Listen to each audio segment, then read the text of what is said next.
Thanks for hanging in there with us. I know we're a little late tonight, but welcome to Pro Prep Baseball. I'm Ken Arnold. Tommy Weber.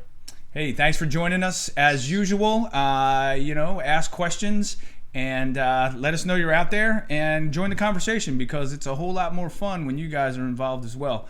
So, Tommy, how's it going, man? I heard you had a good week. We had a great week. Really exciting. Monday, Tuesday, Wednesday, and the rest of the week just fabulous. It's draft and of course Hunter Bishop going number 10 to the San Francisco Giants. Just the culmination of a couple of very, very great years. A lot of hard work. Spent a lot of time. Hunter lived with us last year, and just a super guy. And we were out at Carolyn and I were out at Arizona State just a couple of weeks ago, and everybody was crazy nervous in anticipation of the draft, where it was going to go. And, as they started to name players, I'm sitting on that couch thinking, oh, man, please, that Giants. I really was. Because he could have gone 7 or 8 or 9 in any of those spots. I didn't like those fits for him. The Giants are perfect. They're close to his home, and it was the perfect pick, and it worked out great, and I'm just thrilled for him. Oh, awesome. You broke up there for a second, but we caught most of it. I think the only thing we missed is that it was the Giants that he was drafted by. Yes. So, yes. Yeah. But that's fantastic. I mean, you're just watching that kid and watching him hit and doing what he does. It's phenomenal. I mean, he's huge. He's everything you want in a player. He's got 5 tools. So he probably could have even gone higher. I think too for us, the guys that really worked with him hard over the last 2 years, Jason Kanzler, Neil Barbell, and myself. He was really the perfect testament to less is more. When you have a guy who's got that much ability, you really have to be careful about how much you do with him, and you have to really concentrate on just letting him, getting out of his way and letting him bring all that great talent to the forefront. And it took him some time, and he always showed great flashes of it, but it wasn't really until the end, the second half of the Cape season, he really started to just, find his way, and he got in this groove, and man, it was just fun to watch, and he skyrocketed from there. It must have been great to see in person, though, because people don't understand when you see a guy on TV and what he's doing. It just looks like he's doing what he's supposed to be doing. But you see these guys in person, and you see how big they are and how far they're actually hitting the ball and how hard they're doing it. It's a different story. I mean, it's just night and day. Yeah, we used to do, we would do early work and then take BP, and then and I'd hit fungos to the side of the cage, and I didn't have to look. I heard when Hunter was up, I knew who was hitting because the ball made a different sound off of his bat, and it was just a whole different experience. And he'd routinely in batting practice hit balls 500 feet. I saw them. Mm-hmm. I saw him hit balls across the street at Chatham, off the facade of the fire department. Just these epic shots into trees all over the place, and you watch him run, and you just watch his athleticism and his body. Baseball is a game where I know nobody likes to realize this, but you can't tell a book by its cover. When you see a body like that, it's just different, and you know that kid's got tremendous potential if he's at all athletic, and he happens to be an incredible athlete. So we had a lot to work with, and I'm really happy, and I could say with conviction that our greatest accomplishment was how we backed off Hunter a lot, and allowed him to kind of find his way.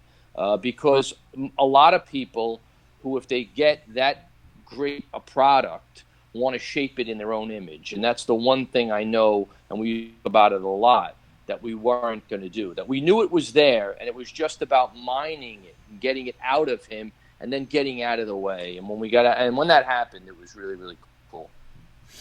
Yeah, that can happen a lot too. You get a player like that, you get somebody who has these abilities, these 5 tools, and then you draft him, and then all of a sudden you try to change what he was in the first place. When I was with the Cubs, they signed me as a free agent, and they weren't expecting much from me anyway. And then I came in and I was just lighting it up for whatever reason, I went from, you know, what I did in college, which wasn't, you know, it didn't blow anybody's mind what I did in college, but all of a sudden I was hitting home runs, I was hitting doubles, I was driving in runs, you know, and what happened was all of a sudden the roving hitting instructor comes in, Dwight Evans, who, by the way, is a really fantastic hitter, but I'm not Dwight Evans, and he tried to make me Dwight Evans, and I think it kind of messed me up there for a little while because he was trying to change who I was and what I was doing and what was successful for me.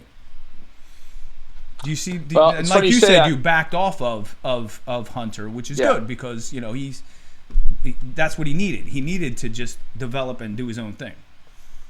You know, we have this ongoing conversation, obviously. That's why my podcast is called The Conversation, because that's what we've done. We've had this conversation forever. And I said the other day to one of my friends, I said, you know, passive is active. And part of the problem is that instruction has become all active. You have to constantly be doing something, constantly be active. Well, in reality, if you're passive, you're actually active because you are doing something. You're kind of waiting for it to come to you. You don't always have to be measuring yourself and always be advancing. Sometimes, like rest and sleep, not doing anything is a good thing too. And you really have to strike a balance. And it's a very delicate balance to strike, especially when you have a player that has so many gifts. You know, if you have a kid that's really struggling and he's undersized and he doesn't run well, you know, that kid probably can't do enough. But when you've got a guy who's really, you know, just brilliant as a player, you know, you got to really be careful and you got to really be delicate with what you touch because you're dealing with a Rolls Royce. You're not dealing with a Toyota Celica. I totally agree with that. You know, you don't want to tinker with something that really doesn't need to be tinkered with at all.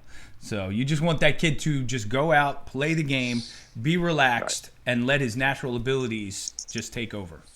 So I totally agree with that. So it's just been a great experience that I'm very thankful and grateful for. I really am. My relationship with my players, as you know, just like you, is very important to me, and the one that I have with Hunter and that we have is incredibly special, and I'm very, very, very lucky to have happened upon him and you know, go along for this ride. You know, texted me this morning, you know, and we never text about baseball. We're always talking about something stupid. Sure.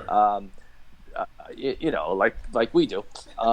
So you know, it's just fabulous. You know, he'll send me pictures of him on the golf course, or, you know, some joke about our time together up in Massachusetts. So you know, it's a gift. It's a gift, and I'm very, very grateful for it. And I know that everybody doesn't get to experience it, and I'm just lucky that I have. Everybody out there, we're talking about the draft right now. So if you're watching and you have any questions about the Major League Baseball draft or the process or how Tommy was involved in this year's draft or what happened years ago when I was involved in a draft, you know, hey, ask us those questions. I'd love to see the questions pop up on the screen, and we'll do our best to give you an answer. So, Tommy, tell me a little bit about the other guys you had in the draft. You said 25 guys from the Whitecaps or guys you had worked with. Yes, we had 20. We had Zach Thompson, number 19, left-handed pitcher out of the University of Kentucky. You know, I think Zach, probably of all the guys that I've had, my ascent to the big leagues, because he's really a polished, big left-handed pitcher who, you know, with just a little bit of seasoning, I think will be ready for the major leagues pretty quickly.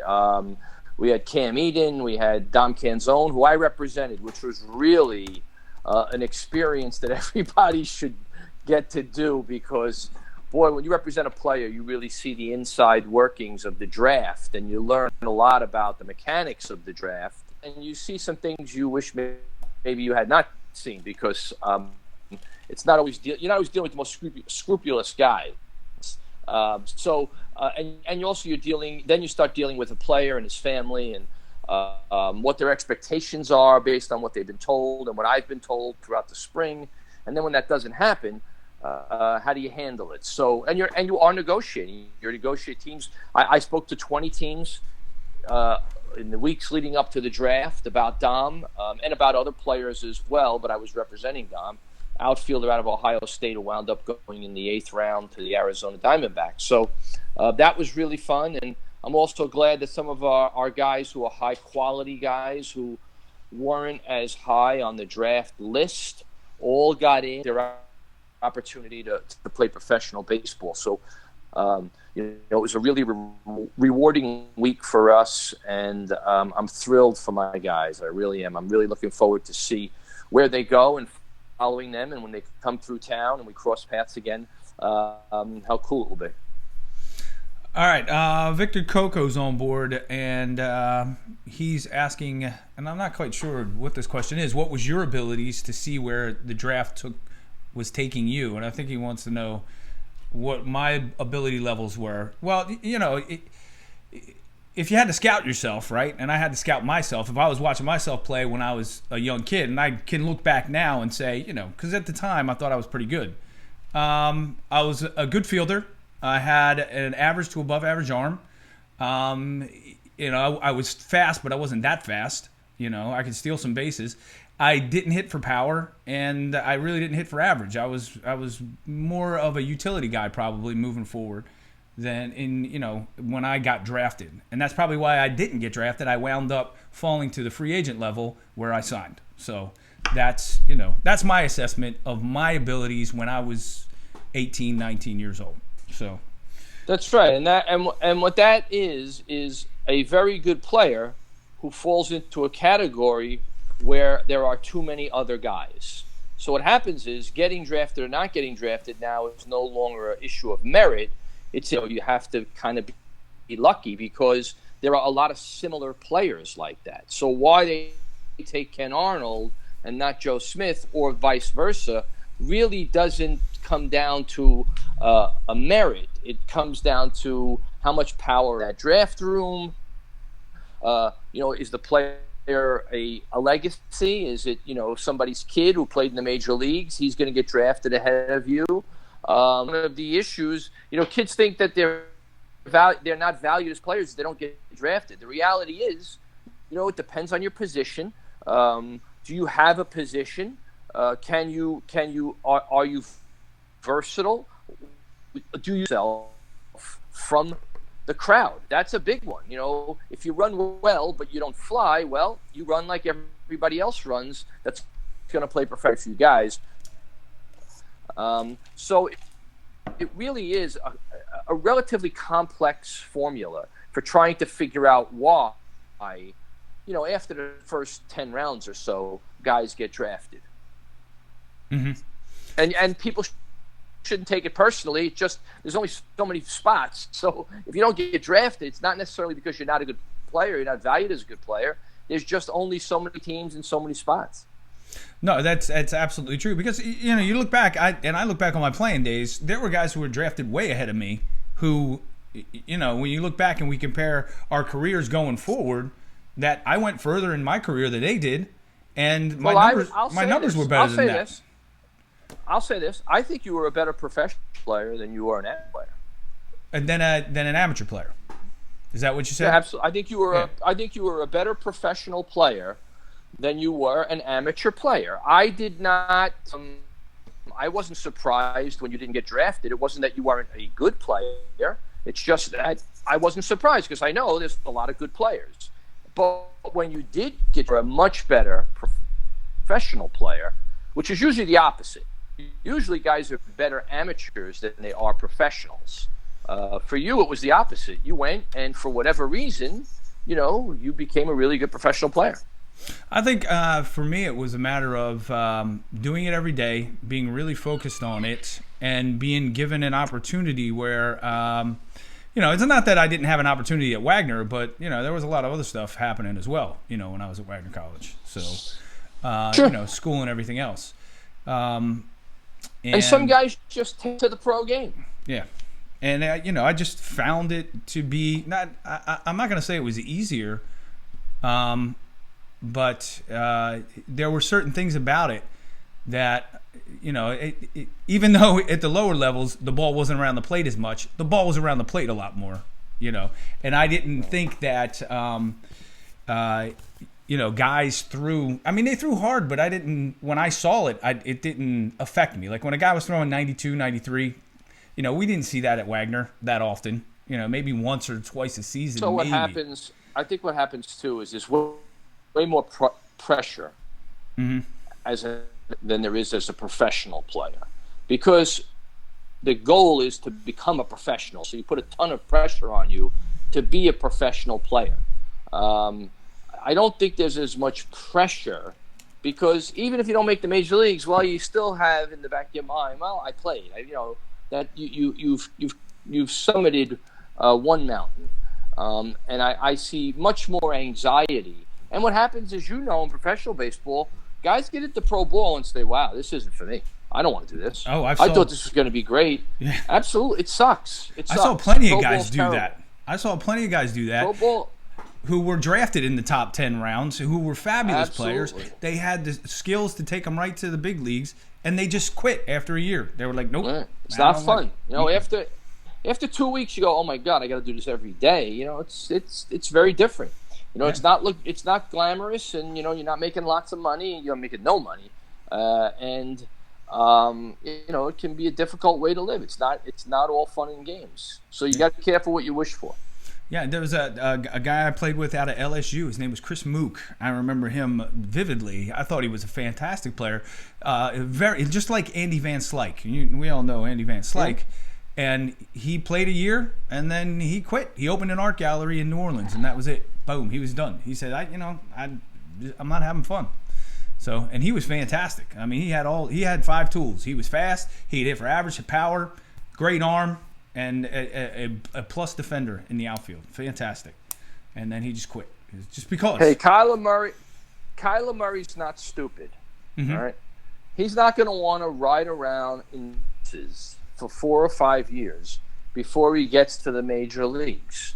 That's one of the reasons he plays football, because you go right to the major leagues. You get all the money, and you go right to the major leagues in football. It's not dumb. I'm going to spend 5 years and not even know if I'm going to make the major leagues.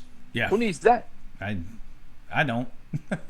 A guy I played with got a scholarship to play quarterback at USC. Turned it down to go play minor league baseball. He got a cup of coffee in his 18th season in the minor leagues. He got moved up. 18 years he was in the minor leagues, and then finally got called up by the San Francisco Giants. And he hit a home run, but, he should have went and played quarterback if you ask me. Right. So, gotten his education. Yeah. That's what I think he should have done. I haven't really followed what he's been up to lately, but I don't know. I don't even know if he's coaching. He might be coaching somewhere in the minor leagues. I haven't checked. So, all right. So, did you see what happened today at the big leagues? For the 9th time. No, you told me. The 9th time ever in the history of baseball, back-to-back home runs. 4 home runs in a row. It's only happened 9 times. That's insane. Have you ever seen that? Other than the Dominican game? I've never seen 4.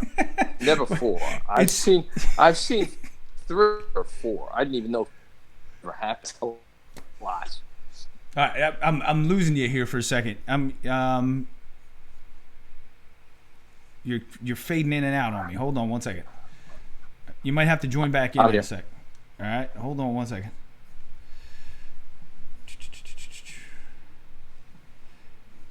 All right, you're going to have to join back in, all right? Hold on.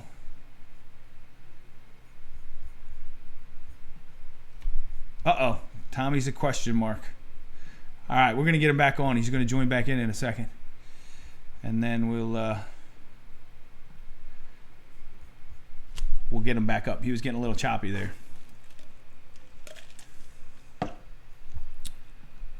Let's see. Disconnect. Reconnect. All right, here we go. He's in.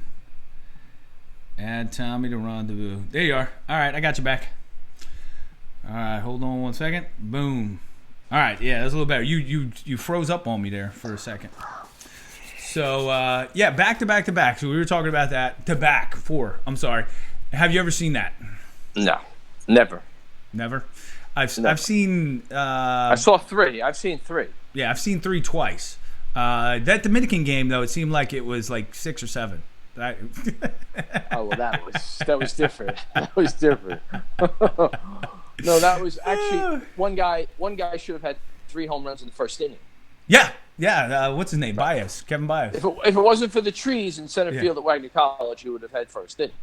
Yeah, he would have had back to back in at bats. That was crazy. Right. That was a crazy game. But did you see that thing I posted the other day? That picture? I'm gonna bring it up for you right now so you can see it. I don't know if you'll be able to see it. It's kind of. Yes, I did. The box score. Look at that score, Yes, Tommy. but- 28-10. That's a professional game. That's a professional game. Is that insane? That's great. And I felt bad. I was only 2 for 5 with 1 RBI. Oh my God. So I mean, I played with some good players on that team. You look back at that team. There's Curtis Goodwin, who could fly. Alex Ochoa, who obviously played in the big leagues for a while. Edgar Alfonso, whose brother Eddie Alfonso played for the Mets for a long time, Right. and they were all named Ed, Right. by the way. And Bo Ortiz, incredible player. Brent Miller, Hector Vargas was a stud. Cesar Tavares was a stud. This Arnold kid, he was. That's one of 2 times I DH'd in my entire career, by the way, was that day. And then Scott McLean, the guy who should have played football at USC. But I mean, an insane game. We were playing actually at the University of Maryland, which was just crazy. I think you came down and watched us play at the University of Maryland one game at that season. I don't know if that was at the University of Maryland. I know I saw you play. I saw you play that team, but I didn't. Because I remember Grud Zelanik was on that team, and I think Cliff Floyd might have been on that team too. On that. I don't remember if Floyd was there. He wasn't on the. He wasn't a regular though on that Harrisburg team that year. Cliff Floyd. Right. He may have been down for a rehab or got moved up. And the crazy Perez brother was on that team too. Yeah. The right-handed Perez. You guessed the left-handed Perez. Yes. Yeah, he was. And Pulsifer was with the Mets. The Binghamton Mets. I'm sorry. Who'd they have? They had Ugeth Urbina on that Harrisburg team. Right. You remember him? That's right. You remember what happened to him? Expos always had great. Yes.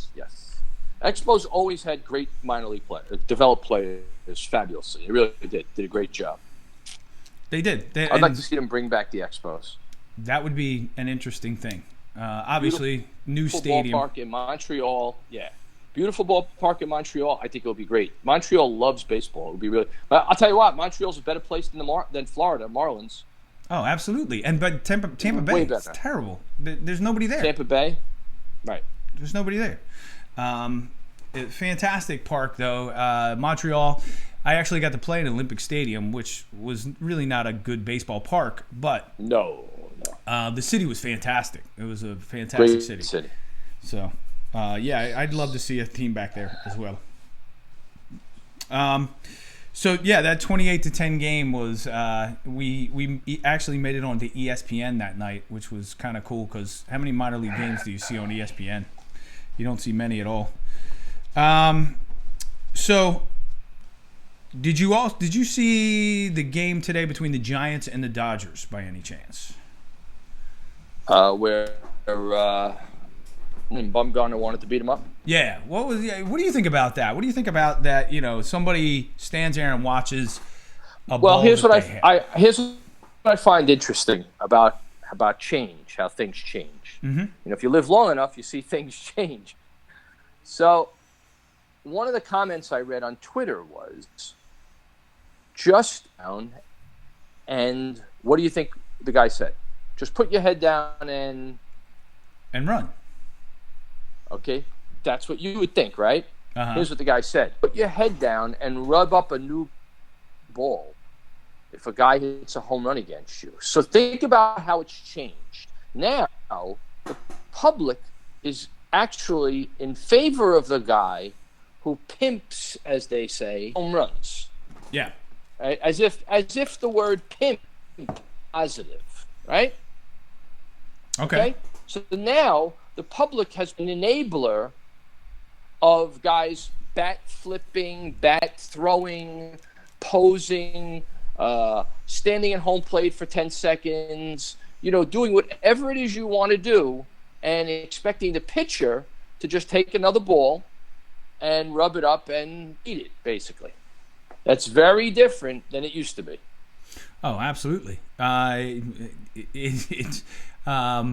it happened, well, I don't know if it happened relatively quickly, but over like the last 10 years, that has changed dramatically. And now people are turning on Madison Bumgarner because he doesn't like, and it's funny how short our memories are. Madison Bumgarner is one of the greatest postseason pitchers in the history of baseball. Oh, absolutely. He won 3 World Series for those San Francisco Giants.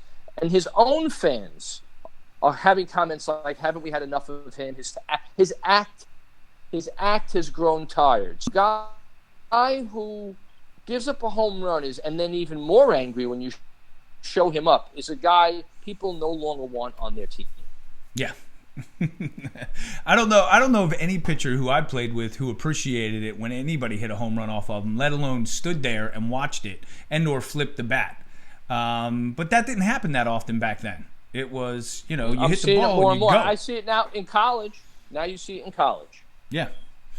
Yeah, and then you do the chain popping and all that other stuff right. that the they whole do. You get to second base, everybody's got some ridiculous gesture they have to make because they see guys do it on television. I'm really not sure how that's fun. I don't know how that's I guess I'm not a fun guy. I don't know how making a stupid gesture is somehow fun. Or the eye black that you smear along your face. I don't understand why you would do that. It sort of takes away from the function of the eye black, but everybody does it now.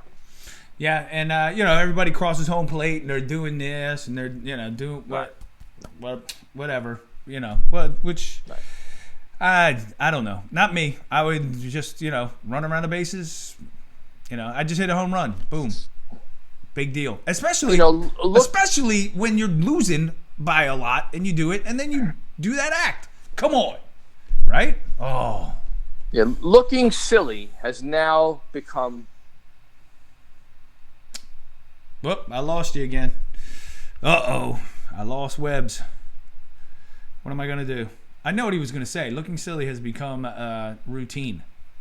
So, let me get him back up and bring him back on. Oh, man. So, obviously we have a bad signal tonight up in New York City where Tommy's at. But we'll get him back on. I will have him back in 2 seconds. If you guys have any questions, we're talking today about Madison Bumgarner out in San Francisco gave up a home run to Muncy on the Dodgers, and Muncy kind of sat there and watched it. Now, granted, Muncy crushed that ball, and it went pretty far. But for him to stand at home plate and, from an old school perspective, because I guess that's what I am, an old school guy. I don't even know what that means, really. But from an old school perspective, I wouldn't appreciate that if I was on the mound and somebody hit that home run off of me and then stood there and watched it. Look, I get it. I understand you hit a home run, but run the bases. It's part of the game. When I strike you out or get you out 7 out of 10 times, I'm not going to stand on the mound and sit there after I strike you out and watch you walk all the way back to the dugout. That would be ridiculous as well. So I just don't understand the whole standing at home plate after you hit a home run, the bat flip. Let the kids be kids. No, it's kind of silly. If you ask me, it's kind of silly. I'm not into it. I don't know why.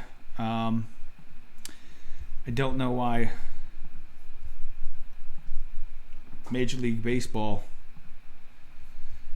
does that as well. All right, I'm trying to get Weber back here. Let me see. I'm going to reconnect him. Hey, you back on? I see something. Nope, I can't get him back on.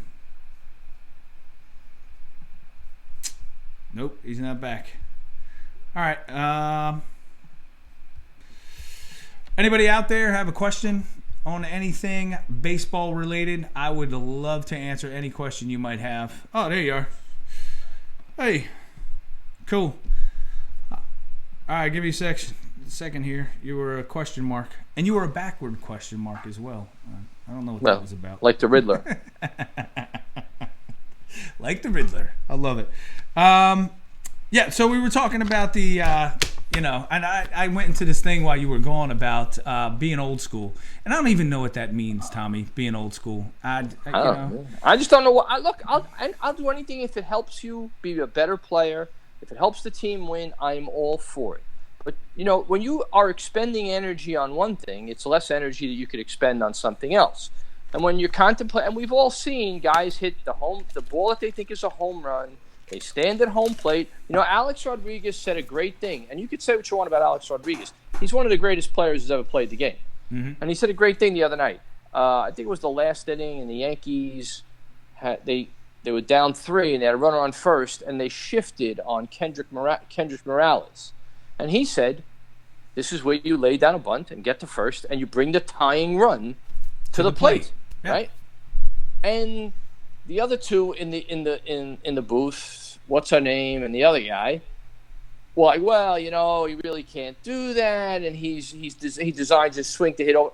And Alex Rodriguez said, you know what? You're a Major League Baseball player. You should be able to bunt, because if it's the 6th game of the World Series, and the fact that you can't bunt costs us a game and doesn't get the tying run to the plate or an opportunity to win, then you're going to lament the fact that nobody can bunt. Yeah. And it's the same thing with all of this nonsense. Look, if you were playing the game perfectly fundamentally, I don't care if you do cartwheels to second base. But they're not. And it's taking away time and attention from the things that make you a better player, a better team, and win more. And that's really all I care about. Yeah, and that's all I care about, too. And if that's not fun, and you know what? If that's not fun, find something else to do. Yeah, there was a Phillies game the other day. Man on first and second, 8th inning, right?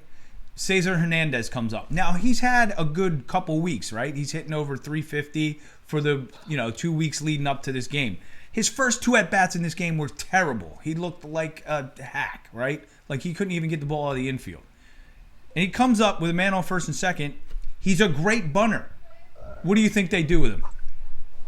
Swings. He swings away. Strikes out. Strikes out. Yep. Then the next guy comes up, and guess what he does? Strikes out. He strikes out, right? Yeah. So, and then the next guy comes up and pops up, inning over, right? So you bunt the guy. If he lays the bunt down, right? Now you got second and third. Next guy comes up. What do you think they're going to do with him? They're going to walk him to set up the double play, right? It was Scott Kingery, and Kingery's hitting pretty well, so they're going to walk him. And then that brings up the guy who popped up. So he pops up, great, but then you still have one more opportunity, which you never got because of what you did. And you never know. He lays down that bunt, they take it and try to get the guy at third and wing it down the left field line. How many times do you see that? Absolutely. I just understand it. And then I made a comment about it online, and people jumped all over me. They were trying to win the game right there with the, they wanted to get that 3-run home run. And I'm like, no. 3-run home run? A guy hits a home run once a week. I don't get this. They as if the home run is a foregone conclusion. A guy hits a home run once a week.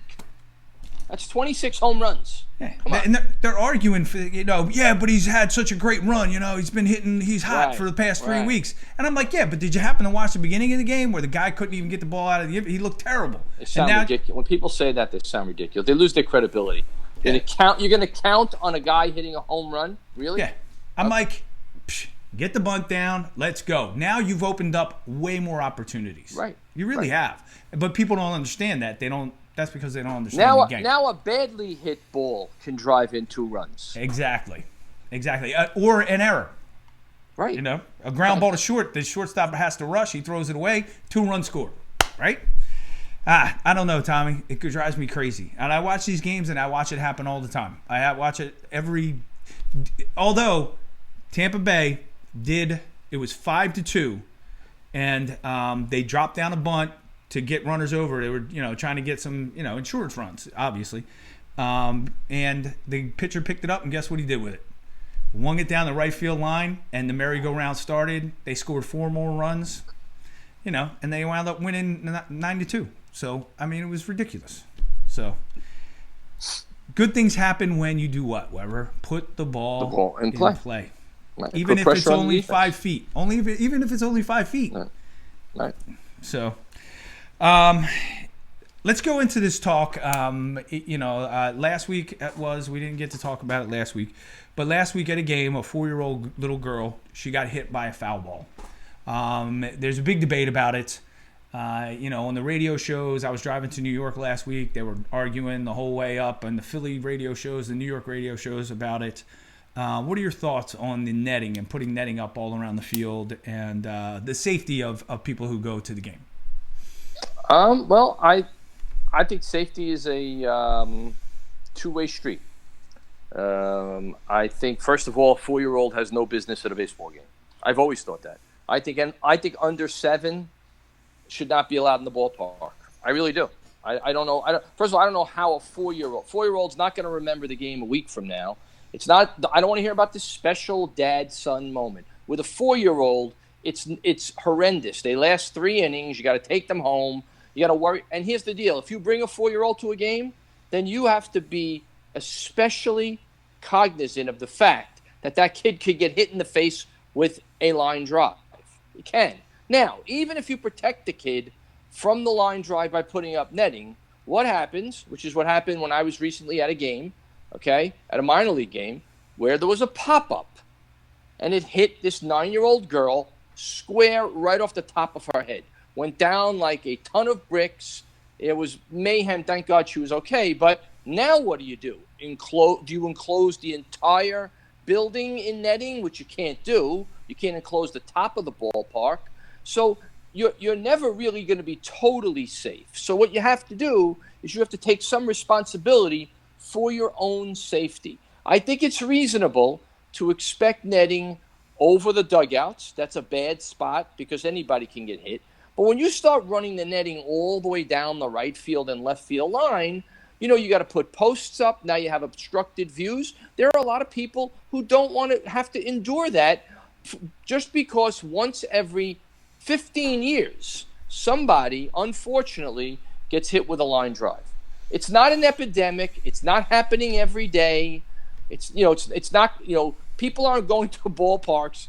20 people a day are dying at every single ballpark. That's what we are way too reactionary in our society. Way too reactionary. And for people to think, I actually heard a prominent person on the radio in New York say, you shouldn't have to pay attention at the ballpark.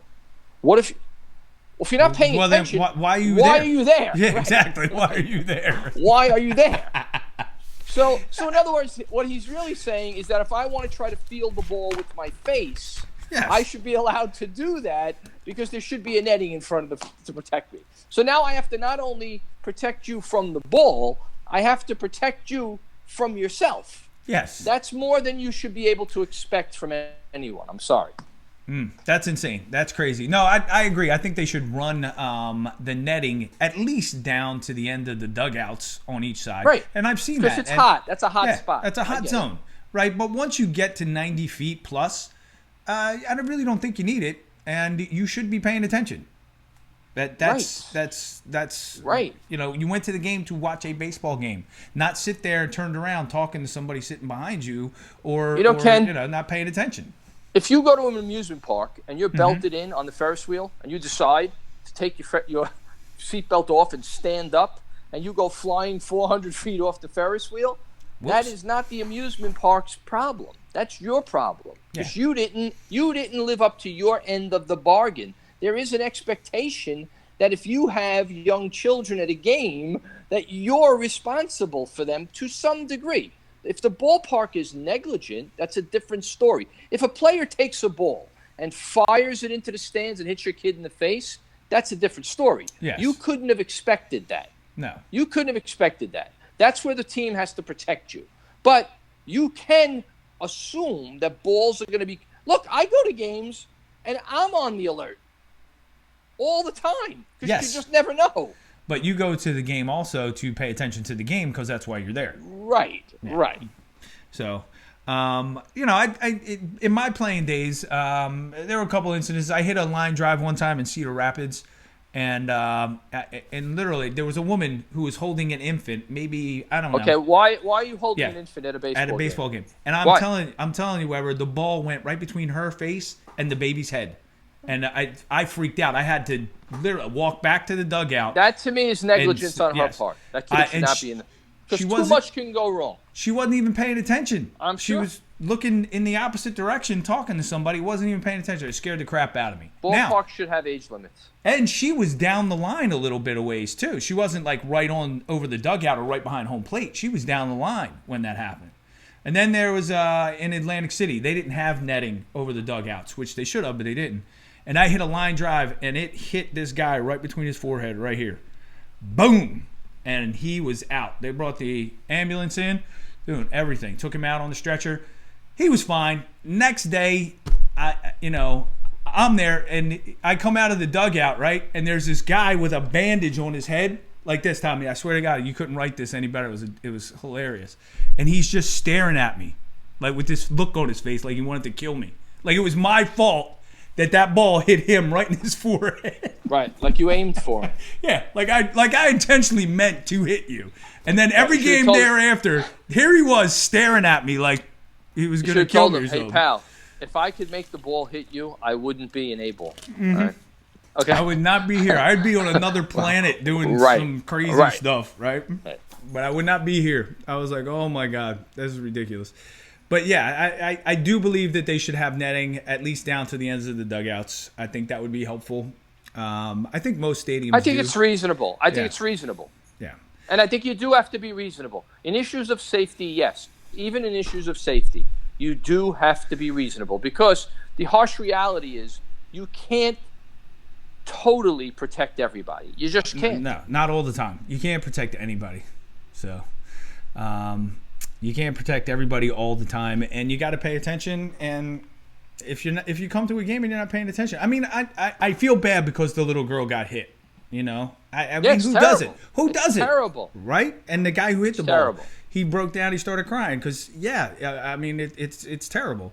But at a game, you should be vigilant, especially if you've brought a small child to the game.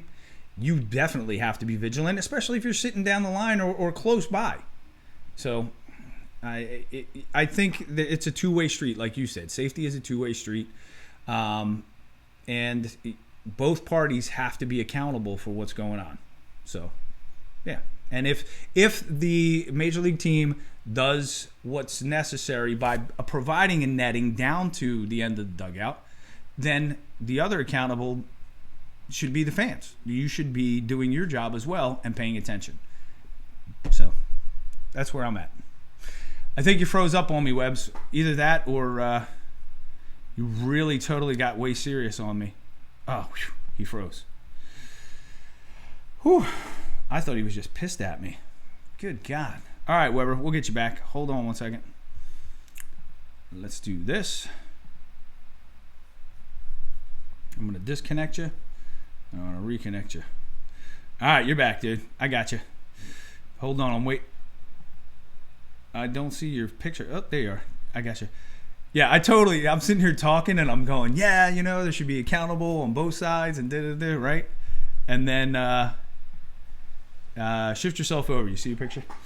And then you froze up and you looked so serious and like angry. And I was like, holy shit, is Weber angry at me right now? I go, is he not liking what I'm saying? Oh my God. Yeah, I mean, I just don't understand the argument that people make where, well, you're putting a dollar amount on somebody's life. No, I'm not. No. I'm saying that.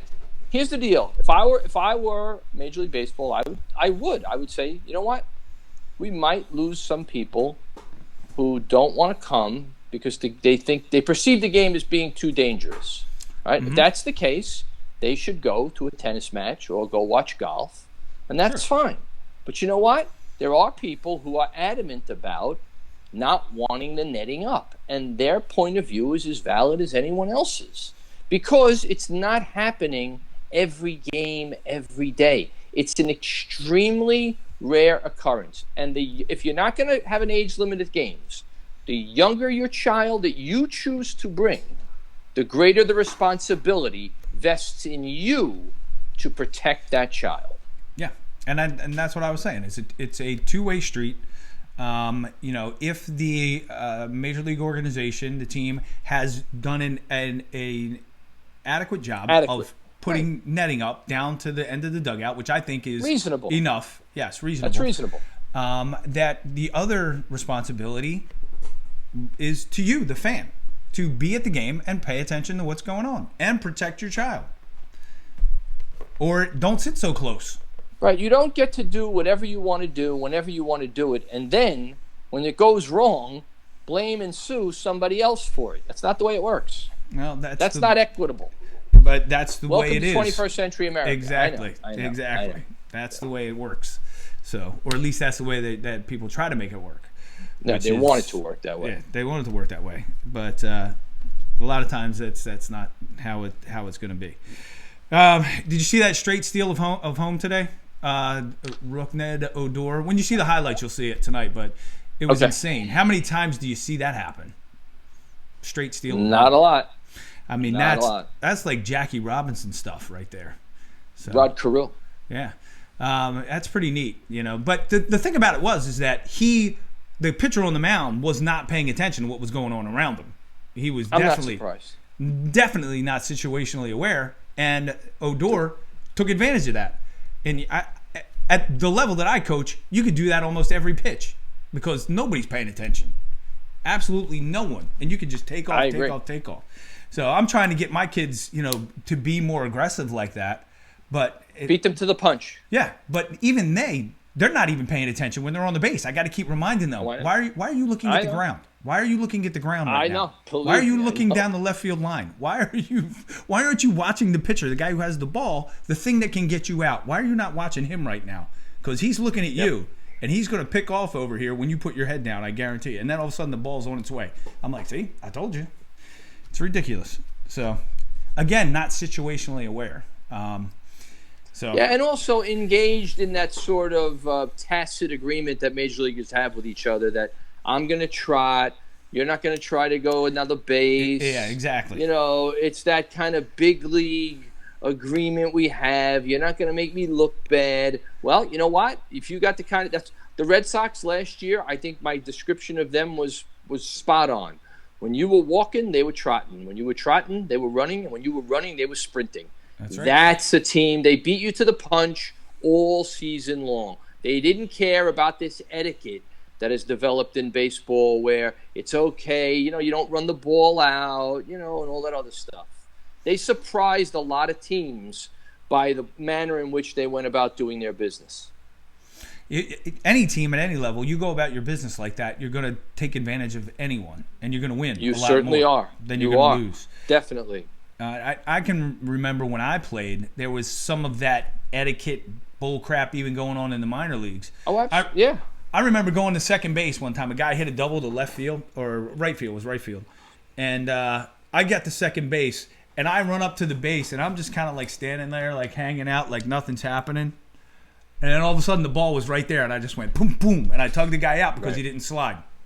He didn't like that. No, who do you think he got mad at? He started cursing at me. I said, listen, you know, if you would have slid and you would have hustled, you'd have been safe. But because you weren't, that's on you, pal. You're out. Boom, you know?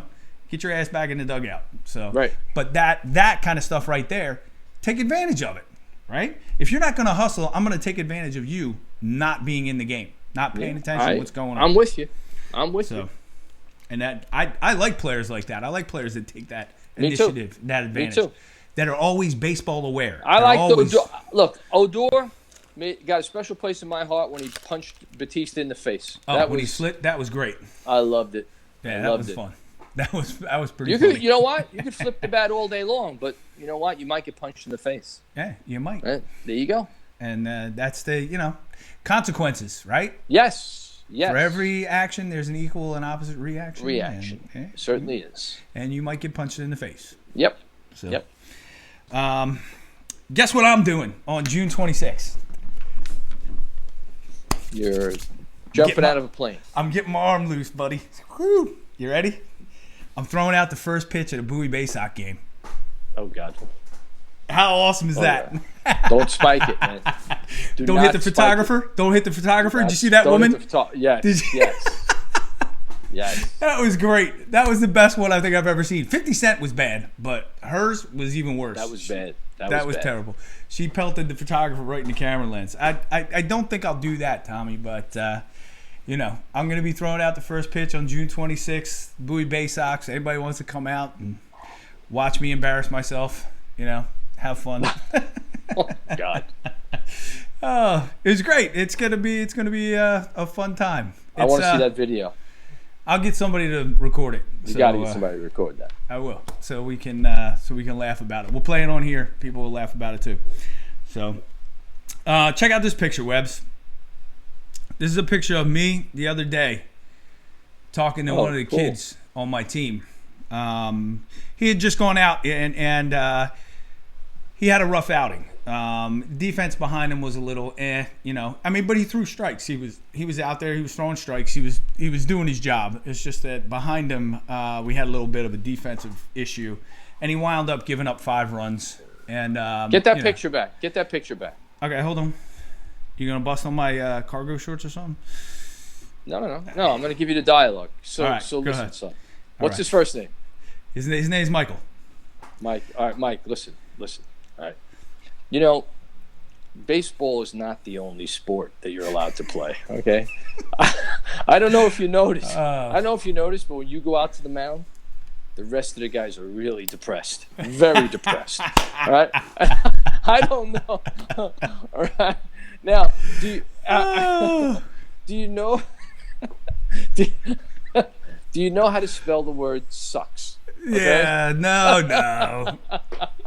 He's a good player, man. He just had a bad day. I'm sure he is. That's a great. That's a good shot. It's a nice picture. Yeah, it's a nice uniform, nice shirts. Yeah, they are. They're pretty cool. Actually, I was leaning over and asking him. I said, "Hey, what kind of pizza you want for the after-season party? You like pepperoni on that? Because I can get peppers and mushrooms and stuff, whatever you want."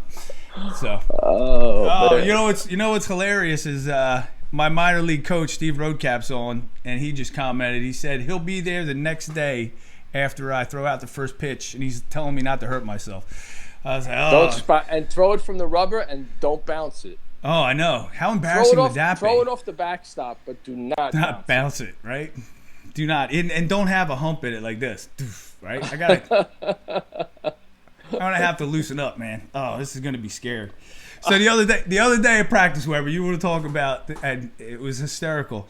I was throwing BP to the guys, right? And now we play on a field, it's kind of like Wagner College was, 285 down the line, but it's all the way around. It's short, So the furthest it goes is like 310 to center field. So I get up there, and I was like, all right, who wants to throw to me? So I get up there, lefty, and kid comes up, and he's just lobbing them in. And the last one I hit it, and I go, whap! And I hit it, I don't know, I hit it maybe 350 feet, but it went up into the trees. And wow. You'd have thought I was Babe Ruth. Those kids were like, "Whoa! Did you see that? How far it went?" I was like, "Yeah." I flipped the bat. I stood there and watched it. I was like, "Yeah." Oh my God! They were cracking up. I was like, "Yeah, that's right. One day, maybe you guys don't know, but I weigh 40 more pounds than I did when I played. That's an extra 40 pounds behind that ball." But we have fun though, so. They crack me up, these kids. Why aren't we doing this? Why aren't we doing that? I was going, what do we do that? What do we need to do that for? I did what you told me to do the other day too. We didn't have the after game meeting. Why do you have to have it? Why? You would have thought I had 3 heads. I was like, they all started running down the line. I was like, hey, where are you going? Come back here. We don't need to talk about that. We'll talk about it later. They were like, what? What? We can go home? I'm like, yeah, go home. Get out of here. They couldn't believe it. They were like, what? No way. I was like, yes way. It is amazing how much kids are pleasers. They'll just do anything you tell them. Anything. Mm-hmm. And they get conditioned to sort of nod and be agreeable and okay, and so they do it. So yeah. I mean, I just think I think it's absolutely. I don't know. I have 2 observations about baseball, especially at the college level. Even at the professional level, it's getting a little tiresome. I don't know what all the meetings are about, and I don't know what everybody's writing down. I just don't. Maybe I'm ignorant. Maybe the game has passed me by. That's a possibility. But the reality is I just can't, for the life of me, know why they're having all these meetings, and 6 guys are always writing something down. I don't know what it is. Yeah, I don't know what it is. I think I'm going to eliminate my after game meetings anyway. I always tried to keep them short too. Like when we did do it, I would just get out there and I'd go over the game. Okay, all right, we won. Better than losing. Go home. You know what I mean? Okay, we did this well today. We did this, this, and this. And I try not to be negative and then just send them on their way. But, you know, I thinking about it and then watching Domingo Ayala talk about it, you know, I mean, he jokes about it, but it's true. He's not joking. He's not joking, though. He's spot on. Fun. He's spot on. At every piece of the information he gives you in that video is right. Those kids aren't listening to you. They want to go home and eat. The very people that are laughing at Domingo are the people he's making fun of. They don't realize it. That's why it's so smart. Yeah, I'm sitting there watching it and going, you know what? He's spot on. He's spot on. That is right. That is right. I'm watching the Super Regionals. I got a bunch of kids playing. As a matter of fact, I got my Michigan shirt on. Michigan plays UCLA. Winner goes to the College World Series tonight. I swear, I saw in one game, I counted 7 clipboards that guys were writing on during an inning. Yeah, I know. It's insane. It's insane. My buddy Chris Gresham jumped on. He said, post-game meetings suck. You should be teaching them during the game, not after. Right. And you know, or teaching them during practice when you guys are doing other things. And he's absolutely right. And he says that in a way that, like, you shouldn't have to. I'm trying to figure out, why would you ever want to have a meet if you're not covering it during the game? What's the sense? It's like punishing your dog. Yeah. He pees on the rug, and tomorrow you talk to him about it. Well, you might want to address it when it happens. Exactly. And here's another thing. Here's another thing. And it might not be the same for younger kids, but like at the college level, every kid knows he made a mistake. He knows when he made the mistake. Nobody feels worse about it than he does. When you get them in a group and you point out what you did wrong, the guy feels even worse. You know, if you take a guy, if he's in the dugout, you have him come next to you and say, hey, Joe, you know, he threw that ball to her. Okay, done. No problem. You pat him on the butt. It's over. It's over. Instead, you wait till after the game. Now the kid's dreading, oh, my God, is he going to mention the fact that I missed the bunt sign? I mean, to me, it's just academic that these meetings have no value whatsoever. Unless, you know, you're taking a bus tomorrow or you're having a picnic or whatever. I understand. And you know what? You could do that with them in the dugout.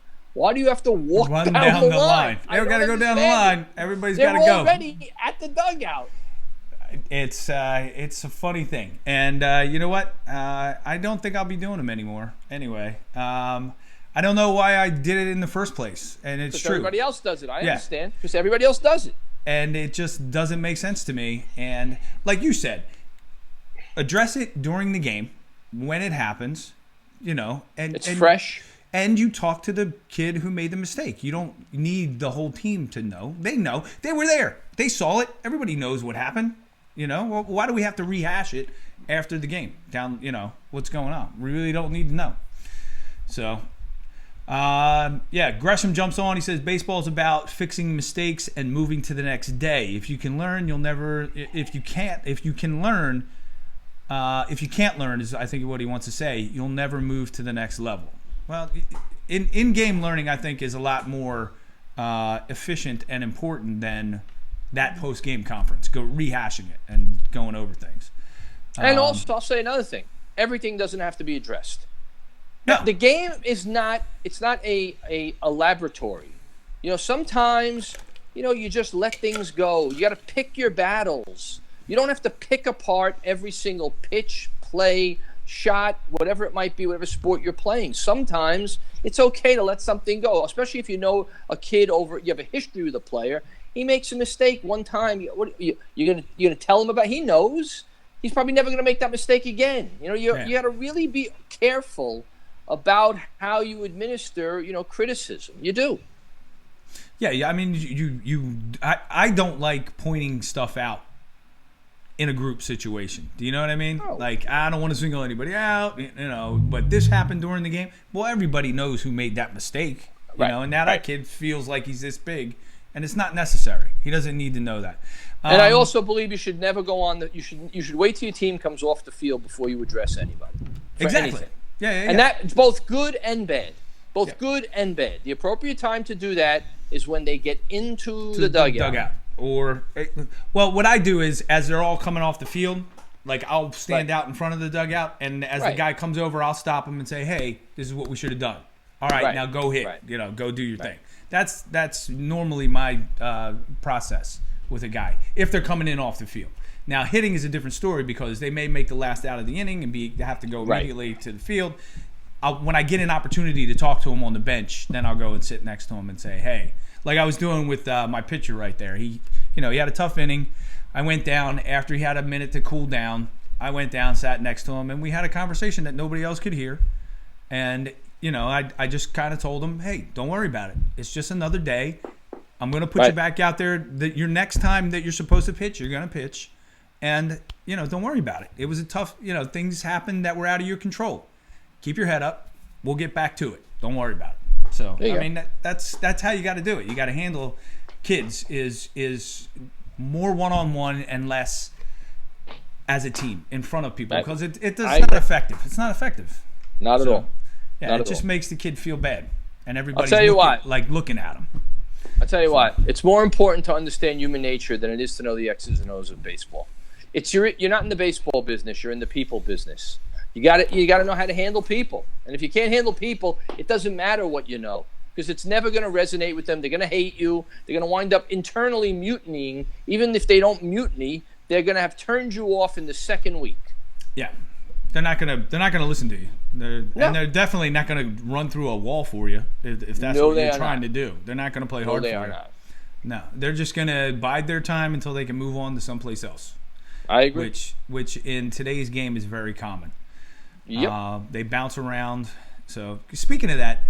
I'm kind of in a spot right now. I'd like to get your opinion on it, and we'll talk a little bit about it here. But I'm in a spot right now where I'm getting pressure from some of the parents and other coaches to coach the travel team, the select team. I kind of want to because, then I'll have a team of kids that are all at a certain level. But then again, I kind of don't want to because I kind of like the group that I have. I like the players. I like the kids. They're good kids. And they're not, skill level wise, they're okay, but they're not at a higher level. They're not kids that are going to go on to play in college or anything like that. Maybe 2 or 3 of them, but the rest of them they're going to have fun playing the game. They're just not going to play beyond high school probably. So, how old are these kids?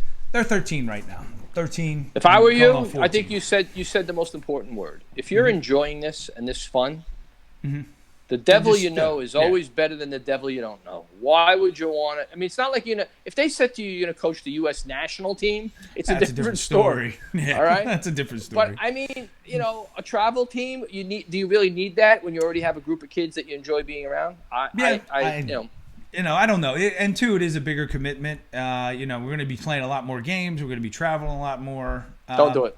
But I also, on the other hand, Tommy, I also don't want to hold kids back either that, could move on and play on a better team. And I don't want to do that.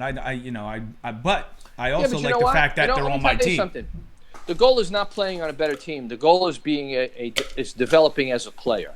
And the fact that you play in a better team doesn't necessarily mean you're going to develop as a player. So if you've got kids that you feel are developing, and they're only 13 years old, there's no need to rush them to go play with any other team. Development is what it's about. If a kid's improving, if a kid's getting better, what's the difference what team he plays for at 13 years old? I mean, I would let him rip up the 13-year-old team and then move on to travel ball or something else more complicated, more competitive, if you will, when he's 14 years old. He's still a baby. Mm-hmm. I had a woman contact me the other day. By the way, think about pro ball. You don't sign and go to AAA. You sign and go to rookie ball. You tear up rookie ball. Now you go to A ball. You tear up A ball. You go to high C. You go to high A. So the pro model is you master one level before you get to the next. Yeah. And you don't rush guys. And I believe it should be the same. But everybody wants their kid to play up and play at a higher level. I believe you should play at a level that's just a little bit below where you are, so that you could succeed, because it's about success. Yeah. No, hate it when I see kids who are put in a situation where they're not going to succeed at all. And when you play up, and it just diminishes and just crushes their spirit. 99% of kids who play up are getting humbled. Yeah, that's what they're doing. Yeah. And everybody's so happy. Oh, but he's playing with kids that are 15. Yeah, but if he's not hitting 380 against kids that are 15, what's the sense? He's not. I don't believe you're getting a lot out of being overmatched or being at a level that you really don't excel at. You want the best players always excel. So put your kids where they're going to excel. I had a kid, not a kid, I had the parent contact me the other day. And this is the conversation.